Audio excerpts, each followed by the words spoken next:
tema de hoje é sobre as imagens. É proibido adorar a imagem ou não é?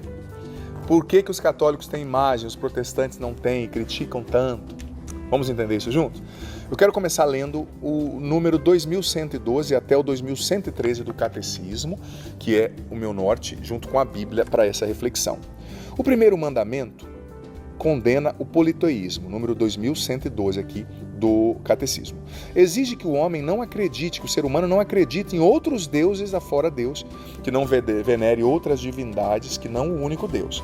A Escritura lembra constantemente essa rejeição a ídolos, de ouro e prata, obras das mãos dos homens, os quais têm boca e não falam, têm olhos e não veem. Esses ídolos vãos tornam as pessoas vãs. Depois o Catecismo aqui cita Josué 3,10 e cita o Salmo 115. Sejam como eles os que fabricam e todos os que neles confiam, os ídolos falsos, né? Deus, pelo contrário, é o Deus vivo, que faz viver e intervém na história. Josué 3,10. A idolatria, continua aqui o Catecismo, não diz respeito somente aos falsos cultos do paganismo. Ela é uma tentação constante da fé. Consiste em divinizar o que não é Deus. Guarda isso. Existe idolatria quando o homem presta honra e veneração a uma criatura no lugar do Criador, que se trate de deuses ou de demônios. Por exemplo, o satanismo, quando diviniza o prazer, o poder, a etnia, os antepassados, o Estado, o dinheiro, etc. Cita aqui depois Mateus 6,24, não poder servir a Deus e ao dinheiro, né? Jesus dizendo. E numerosos mártires morreram para não adorar a besta, para não divinizar o que não era Deus, né? Recusando-se até simular o seu culto ao longo da história. A idolatria nega o senhorio exclusivo de Deus, é portanto incompatível com a comunhão divina. A vida humana foi feita para a adoração do único Deus. Olha o que o Catecismo está dizendo, números 2112 a 2113. E veja bem, isso é muito importante, porque a idolatria consiste em divinizar o que não é Deus. Mas, padre, como nós vemos no Antigo Testamento passagens, não adorarás imagens, não farás esculturas, tal, por que a Igreja Católica faz a iconoplastia, as imagens sacras? Veja bem, vamos entender, porque todo texto fora do contexto vira pretexto. Quando o Antigo Testamento está falando das imagens, dos bezerros de ouro, ela não está falando das imagens que nós vivemos hoje como cristãos católicos. Nós veneramos, melhor dizendo, adorar só Jesus Cristo, né? Nós veneramos. Porque o que acontece? Os judeus que vieram do Egito, eles ficaram 400 anos lá como escravos, até que Deus suscitasse Moisés para os libertar de lá e os reintroduzir na Terra Prometida. Só que nesses 400 anos, eles absorveram muitas coisas dos pagãos egípcios, que não conheciam Deus vivo, que não viviam a aliança abraâmica, né, de Deus com Abraão. E os pagãos daquela época, da época do Antigo Testamento, eles tinham os seguintes costumes. Eles construíam um bezerro de ouro, construíam uma divindade de prata ou de barro, e eles começavam a adorar aquela imagem, dizendo, você é o meu Deus, eu rezo para você. E ali muitos dos pagãos, eles matavam o filho primogênito, matavam o filho diante daquela imagem, rituais pagãos de sacrifícios, né? Eles se cortavam, sangravam, babavam, entravam em transe. Então, além de ser um atentado contra a vida humana, matar o próprio filho, era uma adoração, divinizar o que não era Deus, como nós lemos no Catecismo. Eles divinizavam aquela estátua. Então, muitos dos judeus, vindo do Egito, herdaram no inconsciente deles, nas práticas, muitas dessas práticas. E muitos judeus chegaram a matar filhos para divindades pagãs.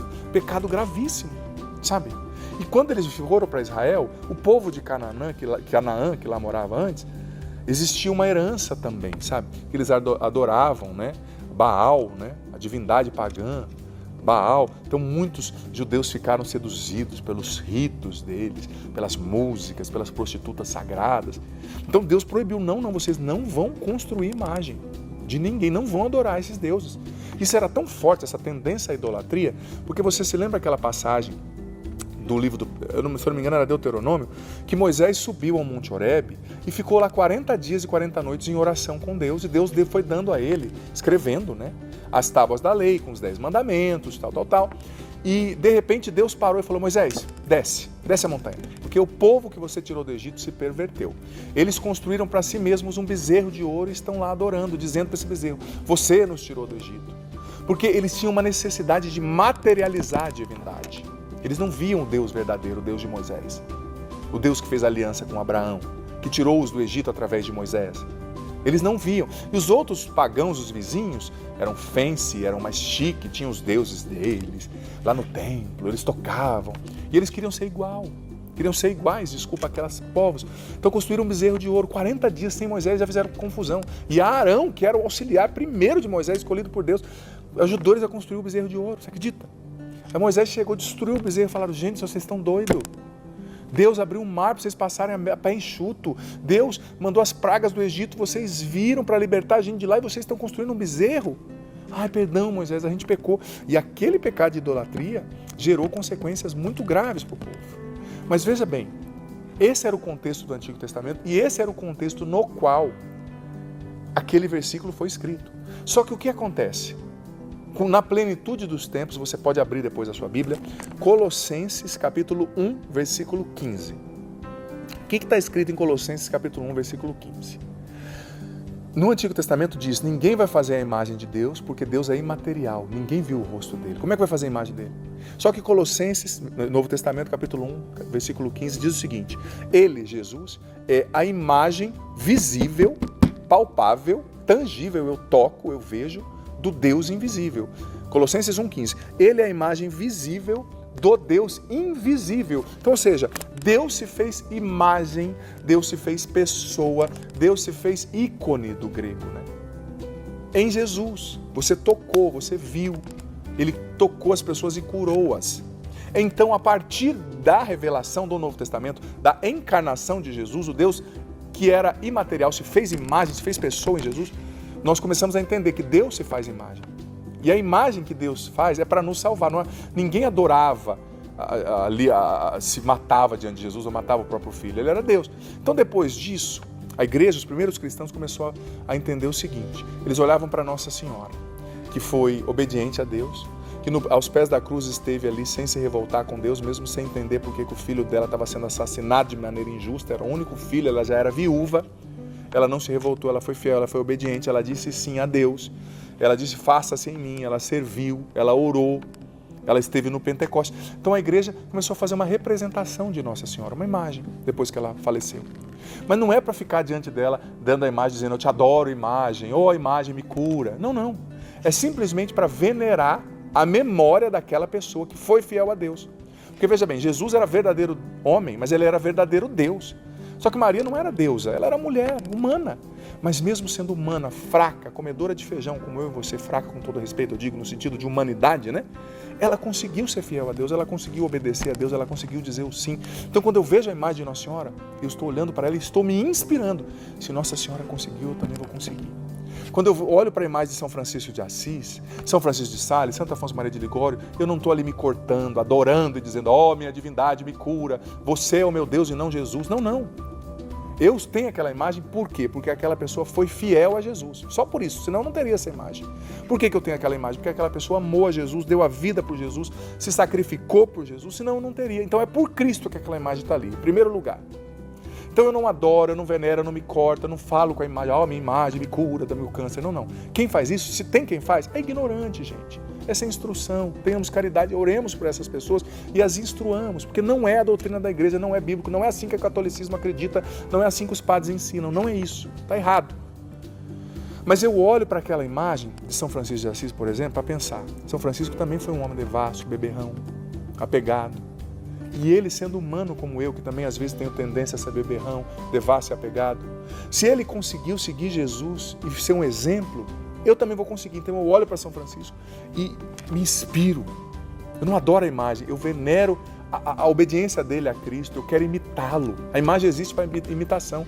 E mais, nós acreditamos também, o Catecismo nos ensina, que com a comunhão dos santos, o livro do Apocalipse diz isso, aqueles que morreram na graça de Deus estão diante dele, louvando a Deus e intercedendo por nós. Então eu sei que São Francisco está lá diante de Deus, porque ele morreu na graça de Deus, em santidade. Então eu peço a intercessão, São Francisco, reze por mim, para que eu consiga ser santo como o Senhor foi, mas de maneira nenhuma eu adoro São Francisco. Porque o que nós lemos aqui no Catecismo? Idolatria é você divinizar aquilo que não é Deus.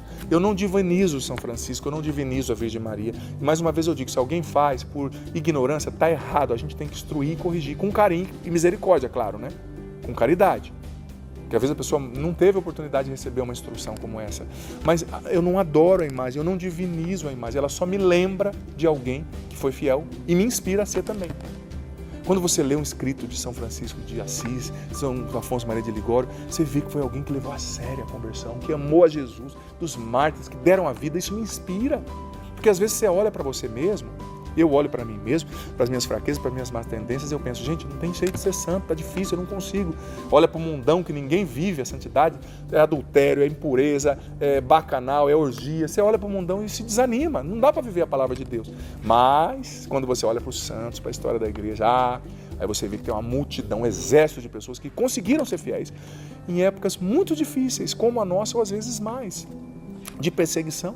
Então eu me inspiro e eu venero a obediência deles a Cristo. Sempre Jesus é o centro, é o Senhor, é Deus, isso não se questiona. Ele é o caminho, a verdade e a vida. Só que Ele deixou exemplos humanos para nos inspirar. E nós precisamos olhar para esses exemplos e, de fato, tentar imitá-los, seguindo Jesus, amando Jesus, como eles o fizeram. Vem Espírito Santo, nos batiza, nos enche, nos dá o entendimento do que ouvimos aqui, fortalece a nossa fé, o nosso respeito, o nosso amor pelos santos, por Nossa Senhora, que eles não vêm para nos atrapalhar, pelo contrário, mas para nos ajudar a amar Jesus e adorá-lo como único Deus e Senhor. O Senhor esteja convosco, Ele está no meio de nós. Desça sobre vós, sobre a água que vós apresentais, a bênção do Deus Todo-Poderoso, Pai, Filho e Espírito Santo. Amém.